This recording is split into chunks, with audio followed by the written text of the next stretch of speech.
about 900 years ago. At that time, there was no country called the United States. The various kingdoms of Europe were governed by their own power, castles, and kings. In such a prosperous kingdom surrounded by mountains, forests, and stone castles lived a skilled blacksmith. The swords, armor, and shields he made were famous far and wide. From the soldiers of the kingdom to the elite warriors, everyone wanted to use the weapons he made. But despite such a reputation, the blacksmith's family was very poor. He, his wife, and their only son, Praetor, lived in a small hut. Praetor was only 10 years old at the time. From a young age, he had been helping his father with his work. He would be by his father's side in all his tasks, whether holding the iron that had become red hot in the fire, moving the hammer, or cleaning the sword that had been made. Father always said, "True power is not only in the sword, but in the character of the person."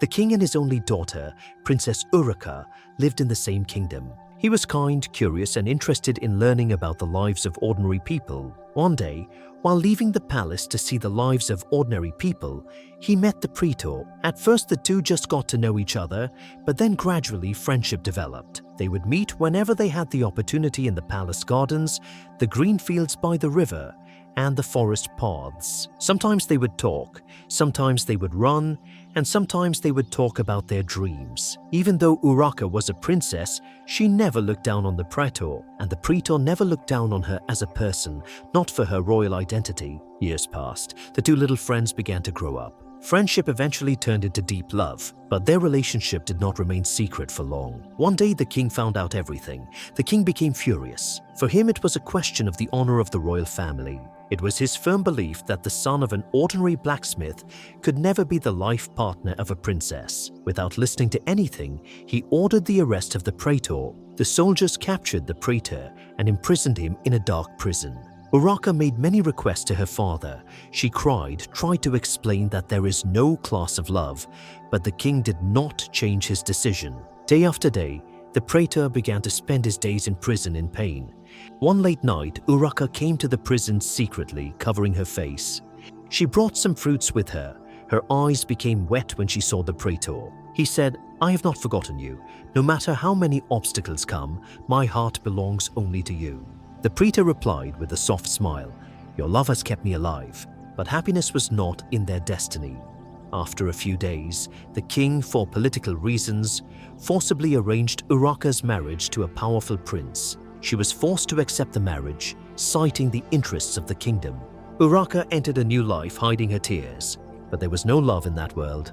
There was royal pomp, power, and wealth, but no peace of heart. She cried every day, remembering the memories of the past. On the other hand, the Praetor broke down mentally due to the hardships of being in prison for a long time.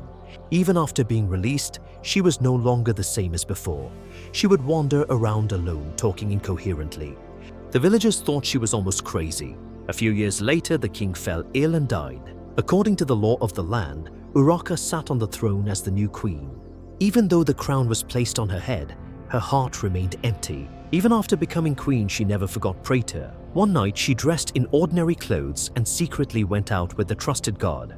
After much searching, she found Praetor sitting under an old tree. Praetor could no longer recognize anyone. Even though the queen stood before him, he stared at her with surprised eyes. She said slowly, "Who are you? Why are you looking for me?" Hearing this, tears fell from Urraca's eyes. She understood that time and hardship had taken away Praetor's memory. He brought the Praetor to the palace. He called the best doctors. He served him with his own hands. He talked to him every day, told him stories of the old days, reminded him of the river where they played, told him about the tree under which he had sat and dreamed of the future. Gradually, the Praetor's memories began to return. One day, while walking in the palace garden, he suddenly stopped. Looking at Urraca, he said, Are you that Urraca?" The queen burst into tears with laughter. The long wait was over. The Praetor could remember everything. Now no one could separate them. The queen declared that a person's dignity should be judged not by birth but by his character and actions. He accepted the Praetor as his life partner. Their marriage took place in the kingdom in a very simple but joyful atmosphere. The common people rejoiced upon hearing this news because they knew that this love was not for greed or power, but a true bond of heart.